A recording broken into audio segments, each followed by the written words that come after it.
good afternoon mga ka-viewers. At yan, mayroon na naman tayong tanggap. At ito po ay isang orbit ceiling fan. Ayan.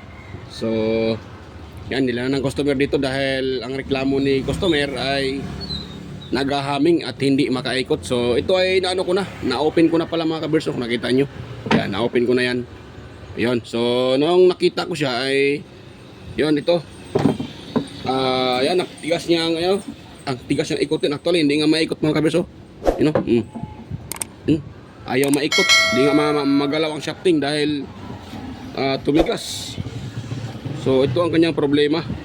Ayun mga ka-viewers. So, ito po ang ating i-repair kung ma-repair natin siya. Yan.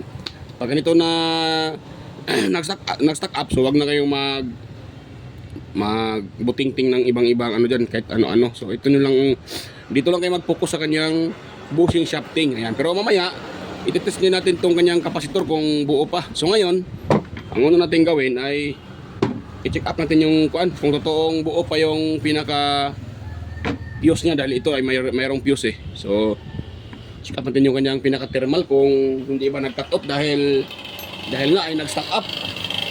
Ayan. So try natin i-check up yung niya mga kabers kung buo pa. At mamaya-maya pati yung kanyang kapasitor i-check natin yan kung buo pa ba din, dahil kadalasan pag sira yung bushing, shafting or bushing, so minsan ay nadadamay na rin yung kanyang kapasitor. Minsan ay hihina din yan. At nagtaka na lang kayo ay gumana naman pero ayun, mahina na. So, kaya kailangan natin itis yan. Pero ngayon, sa pagkangayon ay ito muna. Yung kanyang motor. Checkatin kung buo pa ba yung pinaka-fuse or pati yung motor. So, yan.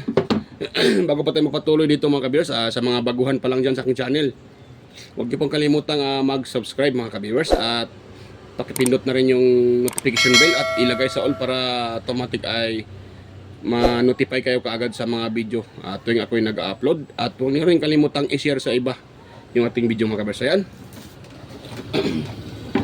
Proceed tayo dito. So, ano natin gawin? Mag-check tayo ng resistance. Kung mayroon pang resistance reading itong kanyang pinaka starting motor, yung kanyang pinaka stator or motor. Ayan. Ayan. So, try natin try mo natin itong tester pala kung okay. Ayan. So, buo naman yung tester ko. Walang problema. Yan, dito tayo. Yan. So dahil ay tinanggalan ng may-ari yung controller nito. Ayan, nabalatan pa pala to eh. Yan o. So kailangan natin itong dito lang tayo magte-test direkta. Kung meron tayo makuhang resistance. Kung wala, ibig sabihin baka pati yung kanyang nadamay na o natuluyan na. Pati yung kanyang thermal fuse. Ayan. Ayun. Kung nakita nyo mga kabers, yan, nakaka-reading tayo ng 316. Yan. So, meron tayong nakakuhang 316 ohms mga ka-viewers. So, tingnan nyo yan, So, 316. Ibig sabihin, buo po yung kanyang pinaka-motor nito. So, ang problema siguro nito ay maaring fuse, shafting at saka baka natuloy na rin yung kapasitor. Pero maya-maya na yan, yung kapasitor. Dito muna tayo magpupokus sa kanyang bushing. Yan, dahil matigas to eh. Ayan. So, gagawin ko dyan ay i-atin muna ng i-open mga ka-viewers para tayo. At ito pala, nabaklas ko na. At actually mga ka-viewers, dalawa to eh. Ito, ang brand nito ay Astron. Astron. Astron siya na orbit fan. Yung isa naman ito ay okay. So na yun. Yung brand nito ay itong isa ay standard. Ayan. Standard na orbit fan. Ayun. So, tingin ko wala pang naka-repair nitong standard. Pero itong Astron, ito parang mayroon nang naka-repair eh. Tingin ko lang. Ayan. So open natin para hindi nakahaba video natin mga ka-viewers. Ayan. Ito yung mag-una sa unahan.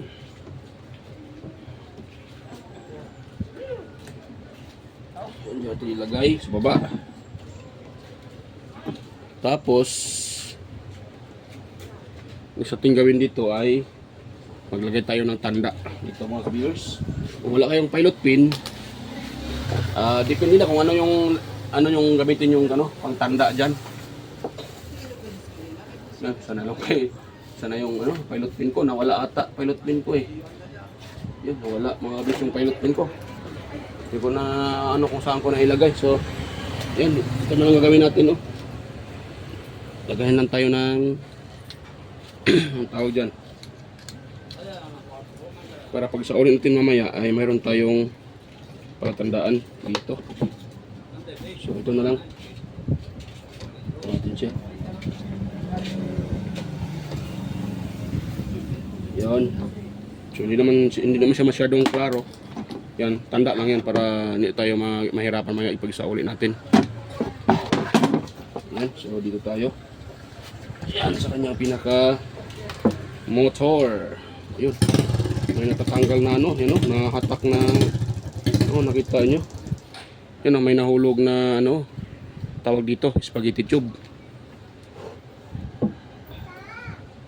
Tingin ko ay ito dahil nga ay nag-stock up, so overheat ito. So itong isang wire, yung cable tie wala na, na siya, tawag dyan, nalulusaw na. Ayun, parang naluluto na nga sa init yan mga ka-viewers.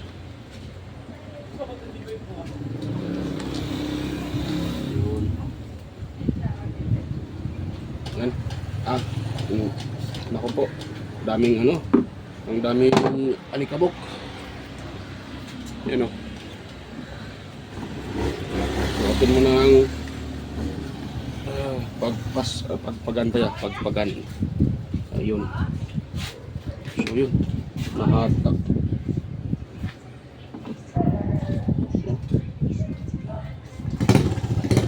Naharap pa ito mga kabiyos muntik ko pang mahatak, kabuang na. Buti hindi ko nahatak. Kaya pala nahulog yun dahil yun na-horlog. So yan, naglagay tayo uli ng mga ka-viewers, tanda dyan.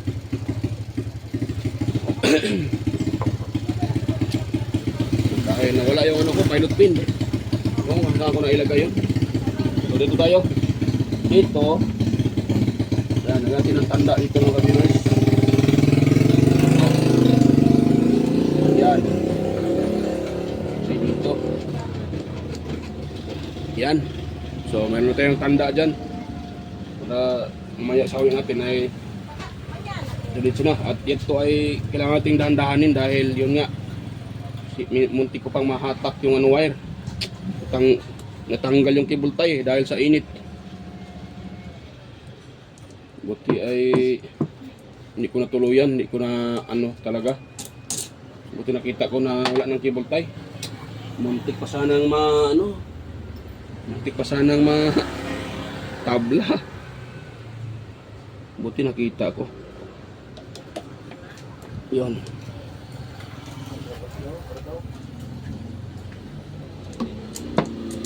Yan, so talaga siya mga ka-viewers.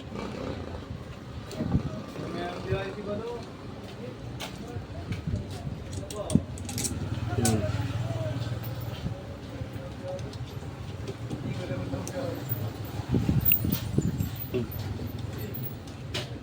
So ibig sabihin hindi pa pala ito na-open mga ka-viewers, matigas pa siya Tigas pa siya. So ibig sabihin wala akong nakakapag ito. Akala ko ay may nag-repair na dahil itong kanya mga screw lumuwag. So yung akala ko na mayroon nang naka-repair. So wala pa pala mga ka-viewers. Mali ako sa akala ko. Yan. So ito ay dandahan natin sikwatin. Yan, dumikit talaga siya. Naku. Ayan, nalusaw pala to nalusaw yung kanyang anong tawag nito? Sus, dumikit mga ka-viewers. Patay tayo dito. Nalusaw pala yung nalusaw pala yung Kay, hirap nang tanggalin to.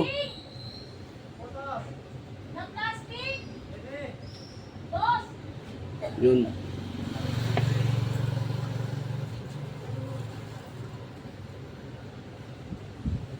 Kagbuwang ng mga ka-viewers to. Ayun. Naluso yung plastic at dumikit pa talaga. Ako po.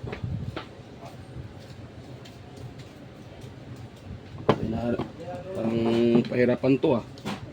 Hindi ko naman ito pwedeng madaliin dahil baka madamage yung ano, mga viewers. Yan, matigas talaga siya. Hindi siya matanggal. Ito.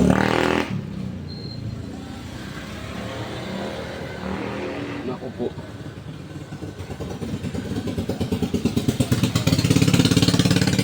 Parang pinahirapan ako dito mga kabiyos ah.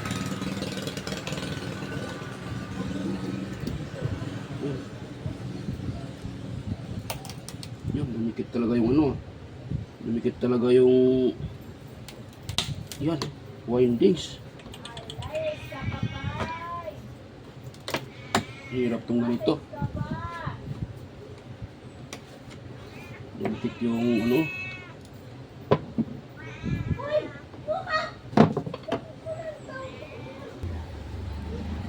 So yan. Ano ko mo ito mga kabisa, i-post ko muna at ito ay tatanggalin ko muna dahil nahirapan ako dito. Kung i-videoin ko pa ang pagtanggal nito ay medyo mahaba ang video dahil you know, yung plastic na nalusaw at dumikit doon malapit sa kanyang bushing. Kaya pati sa shafting na dumikit din at ito kayang dahilan nalusaw siya. Hindi siya mahatak. So yan, balikan ko lang kayo pag ito ay na-open ko na mga kabisa. So yan, stay tuned lang po mga ka-viewers. So yan mga ka-viewers ay na-open ko na at medyo nahirapan ako dahil yun nga ito dumikit doon sa ano, you know, nalusaw na yung ano, yung pinaka ano niya, yung pinaka ano ba tawag diyan? Stopper. Yan, yung fan spacer na stopper siya malaki. Yan oh, nalusaw. So kaya dumikit dito kaya nahirapan akong tanggalin dahil kunting hakbang lang pag nagkakamali ako, yan. Sigurado eh maputol yung windings. So ito, yan ko muna ito mga kabisyo dahil oh, yun ang kanyang cable tie. Cable tie, yung kanyang ano tawag dito, nalimutan ko. Spaghetti tube ay natanggal. So kailangan ko muna itong isauli at higpit ang lagyan ng cable tie para kahit gagalaw-galaw ito ay hindi siya anong tawag yan, mahatak. Dahil pag hinito lagyan ng cable tie, sigurado mahatak ito mga ka-viewers. Yun, so gawin ko dito ay yan ako muna ang tawag dyan, lagyan ng cable tie. Yan, ganun. Yun, tapos buwan na. Hirap siya yan ah. Dumikit talaga yung ano, dumikit yung mga kabinsa. Dumikit yung ano bang tawag dyan, yung nalusaw na spacer or pan spacer. Ayun. So kuha tayo ng cable tie mga ka-viewers at ating ilalak dito bago natin yan kakalikutin dahil delikado pag yan ay nahatak natin. Imbis na magkapira tayo baka ano pa, matabla.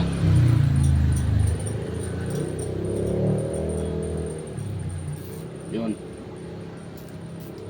Yun, tapos yun, may cable tayo na. Pati itong isa. Ito, yung lagyan ng ka-viewers.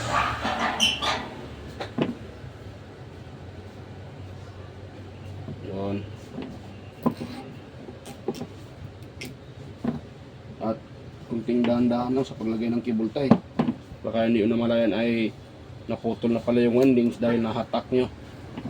Yun, kaya ingat lang. Yan, so akin mo ng ano ito. Yan, putulin. Yan. So dito tayo mga kabisa, pakita ko sa inyo. Oh. Yan oh. Oh. Yan o. Nakita nyo ba yan mga viewers? Ayan o. Pati dito sa windings, dumikit yung ano, yung nalusaw na plastic, you know? Oh, kitang-kita nyo ba? Yan. Diyan ako na mahihirapan ngayon eh. Dahil dumikit yan dyan. So, siguro ano ko muna uli ito mga viewers. Akin mo nang i-pause at balikan ko na kayo pag yan po ay ano na. Dahil kailangan kong tanggalin yan. Pero mahatak naman ito. Nga lang, yung dumikit dyan sa windings, hirap yan, hindi mo pwedeng biglang hatakin yan dahil pag hinahatak mo yan, sasama yung windings, nako, putol yan. Kaya, nako, malaking ano yan, trabaho. So yan, balikan ko lang kayo mga kabers pag natanggal ko na yung plastic na dumikit dyan sa pinaka windings. Yan, so yan, stay tuned na po mga kabers. So ayan mga ka-viewers, tapos ko nang ma-open yung pinaka ito, yung na-stock up kanina. So confirm talaga na kaya pala siya tumigas dahil itong ito dumikit doon sa windings ito. Itong pinaka pinaka spacer or fan spacer. Yan. You know? O spacer nalusaw mga ka-viewers, dumikit dito sa pinaka windings. At andito pa nga yung iba, hindi natanggal ko man yung pero yung hindi lahat, pero okay na at least hindi na tingin ko parang hindi na to tatamaan ng ng shafting or yung rotor pala, pinaka rotor ito. Ayan ito meron pa nga dyan naiwan nakita nyo ba mga kabiyers ayan meron pang naiwan dyan. So ang ginagawa ko pala nito mga kabiyers ay para matanggal yung dumikit dyan na para mabawasan yan. So ang ginagawa ko pala dyan ay dinaanan ko ng mainit na soldering lead. So wag nyo siyang piliting tanggalin dahil pag tinatanggal nyo yan at pinipuwersa nyo, pinipilit nyo, maaaring maputol yung mga windings na dumikit dyan dahil hatakin nyo. Siyempre maliit lang yung windings at pinong-pino, mapuputol yan. So imbis na magawa baka mas lalo pang masira. So ang gagawin nyo, katulad ng ginagawa ko ito nagpainit ako ng soldering iron. Yan, pero dapat mga kabisad, dalawa yung soldering iron nyo. Dahil ang isa, pang tunaw or pang butas ng plastic, sakaling mayroon kayong i-repair na kailangan yung butasan, so ito yung gagamitin nyo. Yung isa naman, yun yung panghinang nyo dahil pangit kasi yung panghinang, gagamitin nyo sa plastic, so maaaring masira din yung kanyang itong pinaka-tip nya. Dahil nga, simple, didikit dyan, kailangan nyo linisin. So ang ginagawa dyan, minsan makalimutan, tawag dyan, tatamaan ng yung lilihain. So pwede naman yung lilihain mga kabers, pero sa katagalan masasira yung kanyang pinaka-tip. Yan, so mas maganda talaga sisiparate nyo yung para panghinang, isiparate nyo din yung para pang butas na ganito nyo. Dapat dalawa yung ganito nyo.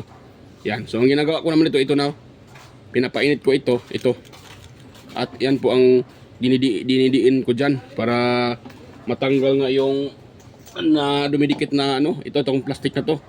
Yan, kita nyo ng plastic na yan.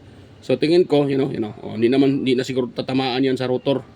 So ang sinasabi kong rotor ito, sa mga hindi pa alam, ito po yung pinaka rotor. Ito yung shafting, ito yung rotor. Yan. Yung bushing naman, ito naman yung bushing. Yung sa gitna. Yan yung pinaka yan to yung pinaka bushing. So mga bisa, ito ay hindi muna siya kailangang palitan ng bushing dahil kung nakita nyo itong shafting ay napakalinis yan ito naman ay hindi yan gas-gas yan dahil sa ito ay uminit yan. So ang kanong ko dito mga kabir sa observation ko ay siya nakita ko nga na siyempre nakita natin na nalusaw, pero kung ganyang mga senaryo na nalusaw, ibig sabihin mainit talaga yung motor. Kaya nga nalusaw. So isa din naman dahilan yung mga ngayon ay medyo hindi na katulad ng mga special dati na matitibay, parang siya high resistance sa init. Yung mga plastic ngayon ay madaling malusaw yung ginagamit nila. Kaya yan, lusaw na lusaw At siguro siyempre halata naman talaga sa brand Astron. Alam naman talaga natin ng Astron ay hindi magandang pasensya na po sa brand na Astron dahil para sa akin talaga yung Astron ay hindi siya magandang hindi siya kung patibayan, hindi siya masyadong matibay. Yan. So yung mga ginagamit nila na pyesa ay iwan ko ba madaling masira. So yan, dito tayo mga kabers at gagawin ko naman dito ngayon. Yan, lalangisan ko muna itong niya dahil kung nakita nyo, napakakinis pa ng ng shafting shafting, yung bushing. So lalangisan ko yan, pati ito dito. At sa uli ko ito uli. At ito naman dahil nalusaw itong dito, so kailangan ko magpalit ng spacer. So mayroon ako dito mga kabers, nakita. Ito yung ilagay ko dito. Ganun ko siya, oh. Yan. Yan, oh, di ba? Oh. Oh. Tapos lagyan ng yung yung tinanggal ko na ito. Yan, sa uli ko ito uli mga kabers. Actually ito hindi na to sa kanya dahil yung sa kanya lusaw na. So yan. Yan. So try ko muna siyang tawag diyan. Na dapat ay makatugma siya at hindi masyadong malaki yung gap. Dahil pag malaki naman yung gap, pangit, di makaikot, di mahina ang ikot ng electric pan pag gap, malaki yung gap. Sa observation ko lang. Yan. So yan mga kabers, ito ay assemble ko muna dahil marami naman akong video dyan tungkol sa pag-assemble ng mga electric pan, paano isa uli. Kaya hindi ko na ipakita sa inyo ang pag-ano nito para hindi nahaba video natin yung pag-assemble. So ang nito, sa video na to ay wala tayong pinalitan. Or mayroon, ito lang, spacer lang. Dahil buo naman yung fuse, dahil yung nagtaka ko sa fuse lusaw na yung yung fuse ay buo pa. So sa bagay siguro, hindi naman siguro masyadong siguro mainit dahil yun nga, sinasabi ko kanina na yung mga ginagamit ngayon na pyesa na medyo na. Pero duda ako dito mga kabers, yan, nangingitim siya, yan, duda ako dyan na parang na siya, nag-deform na yung nilagay na epoxy. Pero nakaka-reading ba naman tayo ng 300 ohms. So sa pinaka number 3 ata yun yung 300 ohms ay sa number 3 yun. So tingnan ko mamaya sa final kung uugong or mahina siya, kung mahina motor na problema nito. So pati kapasitor titest ko din yan mamaya. Yan, symbol ko man naman kabers, at di na ko napakita sa inyo para hindi na nahaba. So yan, at balikan ko lang kayo pag yan po ina-symbol ko na mga ka-viewers. So yan mga ka-viewers, at yun. So medyo mas dismayado mga ka-viewers dahil ito po ay hindi na kayang i-repair. Ayan. So kanina nga pala ako na to tapos ko na siyang ma-repair, tapos tinitest ko na sana at akala ko ay naka-video mga ka-viewers. So ako ay salita na salita, hindi pala naka-on yung cellphone, kagbuwang talaga. Kaya ayun, so akala ko ay naka-on na yung cellphone, ako naman po ay salita na salita at tinanggal ko yung kapasitor. Tinitest ko, nung nakita ko yung cellphone ko ay hindi pala na naka-on, kagbuwang na mga ka-viewers. Kaya ayun, so dito na lang tayo, hindi ko na pasensya na at hindi ko na ipakita sa kanina nung ako nag-test nito. Dahil akala ko naka-on yung cellphone, hindi ko pala napindot. So yan, dito tayo mga ka-viewers. So ito ay hindi na kayang i-repair dahil yun na nga, umuugong lang siya at malambot na yan. Kung nakita nyo, di ba kanina hindi ito maikot? Yan o. Ngayon maikot na yan, napakalambot niya mga ka-viewers dahil yun nga, ni-repair natin. Yan. So ngayon, umuugong lang siya. So nung itong nung tinanggal ko to, tinis ko, ayun, buo pa yung kanyang pinaka-kapasitor. Pakita ko sa inyo para maniwala kayo na buo pa naman yung kapasitor. Yan, so yan tingnan nyo, nakasit na sa microfarad, yan sa capacitance dahil kanina tinitest ko, akala ko ay naka-on yung video. So hindi pala naka-on yung video. Kaya ayun, dito na ako, ipakita ko na sa inyo na ito ay intact pa. So yan nakalagay dito ay 2 microfarad plus and minus 10%. Yan, nakita nyo mga kabisa, plus and minus 10 and 5%. Yan, so yan, ititest natin siya. Tingnan natin kung pakita ko sa inyo kung ito ay buo pa. Yan tingnan yung tester ilan yung na-reading natin. Di ba? 1.9 microfarad. Di ba? Ibig sabihin buo pa yung kapasitor pero umuugong lang siya, naugong lang yung itong pinaka electric pa na to. Naugong na lang siya. So bumigay yung motor. Sa shortcut na pagsalita, bumigay yung motor. Ayan. So ganito mga kabers, hindi lahat ng ni-repair namin or tayong mga technician ay minsan ay mare-repair. So minsan talaga mayroon talaga pagkakataon na hindi na kayang i-repair dahil sira na yung pinaka-motor. So kung itetest natin dito, nakita nyo naman kanina na makaka-read tayo ng 300 ohms mga ka-viewers. Pero nung sa final na, umuugong na lang siya. Malambot naman yung shafting. Yung shafting naman kahit na umuugong siya, yan, kahit ikutin mo, maikot mo siya. Pero hindi umiikot mga ka-viewers, na marinig mo lang na nagba-vibrate itong motor. Yan. So, kung nakita nyo kanina, yung pinakita ko na, di ba sabi ko kanina na medyo nag-alanganin ako dahil yung windings niya ay may isang, yung sa grid ba, isang ikot na nag-ibang kulay niya. So, di ba, sabi ko kanina, sabi ko na parang sunog. Yan. So, yun, totoo. Parang yun talaga, confirm na yung windings na yun ay sunog na talaga dahil nag-iba na yung kulay. At minabuti ko sanang binuhusan ng ito. Ginamit ko pa to. Ordinary na, anong tawag dyan? Varnish.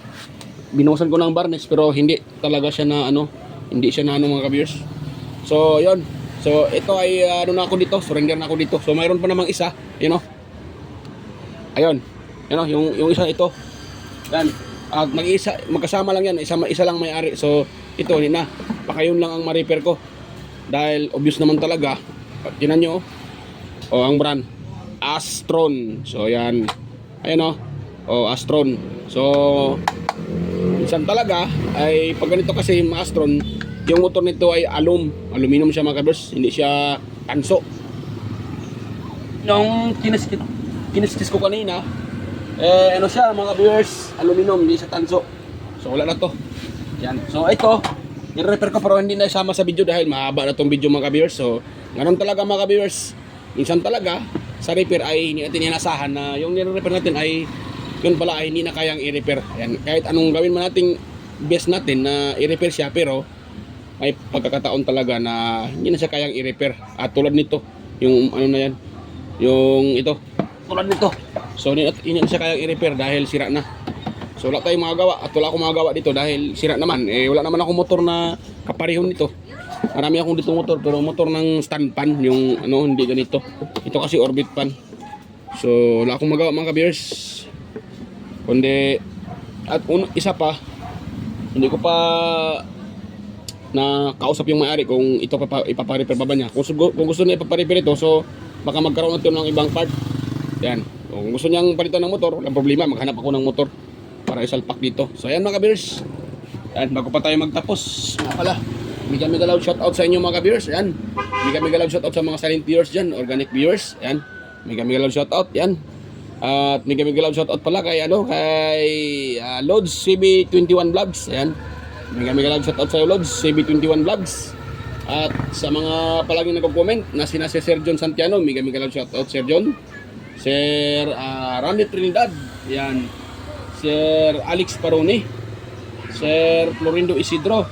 Sir John Mercado Jr. Ayan. Sir Manuel Madukon. At kay Sir Ferdinand Lopez sa kanyang dalawang anak at sa kanyang asawa. Ayan, mega loud shoutout sa inyo Lopez family, sa inyong mag-ama, mega loud shoutout. At ganun din kay Sir Enmardison Ergado Jr. Dato Talavera, Sir Edgar Macam. Ayan, mega loud shoutout sa inyo Sir Edgar Macam. Vicente Bibuso Bandikilyo. Ayan, mega loud shoutout kay Perdi Ronquillo, Beljan Calderon, Emerald Quillosa, Cesar Cristado, Anastasio Certisa. Yan, mega loud shoutout sa iyo Sir Anastasio Certisa, Sir Chris Legitimas. Yan, Sir Jeffrey Nobilias, Damaso Ramos, Baltasar Jerpo from Badyang Valencia Bohol, Roldan Mendoza. Ayan, Ching Magsano, Ronnie Halipa. So mega loud shoutout sa iyo Sir Ronnie Halipa. Kay Kenneth Cañete, Nonoy Balyes from Tansa Cavite, Liberato Kunda, Noel Di Guzman. Yan, mega loud shoutout sa inyo at sa aking mga kasamahang tech vloggers at mga kasamahang vlogger. So yan, mega loud shoutout sa inyo mga lods. Mega loud shoutout Master Andy Tech, Andy Rabino TV Tech, Andy Rabino to, Inting Butingting, Maya Vlogs, Teletecture, West Jojo Tech, Ricardo Bernardo, Pix in Review, Yoda Tech TV, John P. Technician, Lolo Poy Studio, Doyong Stripper and Tutorial, ayan, Jimenez Iban Vlog, Pilam Country Living, White Perry, Horseshoe TV, Bullet Train Channel, JJEG Channel, Soktik TV, Kiri Mendoza Vlogger, Net Vlog, ayan, John Taperla TV, GFC TV, Edstech TV, kay Bel Bernards, ayan, mega loud shoutout, Guido Clones Junior Halin, mega loud shoutout sir, Len Abali Lifestyle, Cebuan ng Amaw, Los Electronics Vlog, kay Leo Tech, yan, Lex TV Official, Index Test TV, Life in Japan Countryside, Avid Explorer, at kay Dinlens TV Vlog, Nanatanan, kay Po the Expert, yan, sino pa yun? Sina si Goyets, Master Goyets Kalikot, mega loud shoutout Master. EQC TV, Qsnel Channel, kay Darwin Tech, Farmer Boy TV, Roger Cedric, DJ Disco Hunter, Ipras View, ayan, Lenjulin Mix TV, Miss Jamie Balina, DJM Mix Vlog, yan, mega loud shoutout idol. DJM Mix Vlog, kay Master Redobs pa, Monat Smart TV, PBG Jackson, Michael Jackson, ayan, PBG Blabber Pan, Kayari Vlogs, Atimers, Kakaaro Vlog, Ganil Jaijo Budiso, Nanay Roby Channel, Danit TV Vlogs, Brother Joey Music, ayan, Simple Sim, Rickman Vlog, Wild Boys na Bulastog, ayan, mega lang shoutout sa'yo bro, Wild Boys na Bulastog. So ayan, sa mga gustong pa-shoutout, pwede din kayo mag-comment sa comment section para ma-shoutout ko po kayo, at sa mga may katanungan, pwede din kayong mag-comment sa comment section para sa para masagot ko po yung tanong. Yan. Sa mga gustong pa-shoutout, comment lang po diyan sa comment section. Ayan mga ka-viewers. So hanggang dito lang po yung ating vlog dahil yan, sira na nga yung ano na yan, electric pa na yan. So yan, hanggang dito lang ating video at salamat po sa inyong panonood. At huwag niyong kalimutan mga ka-viewers na i-subscribe yung aking channel at i-share sa iba. At huwag niyo rin kalimutang pindutin yung notification bell para automatic ma-notify kayo kagad. So yan mga ka-viewers, bye-bye at kita-kita tayo ulit sa next na mga upload. So yan, bye-bye po.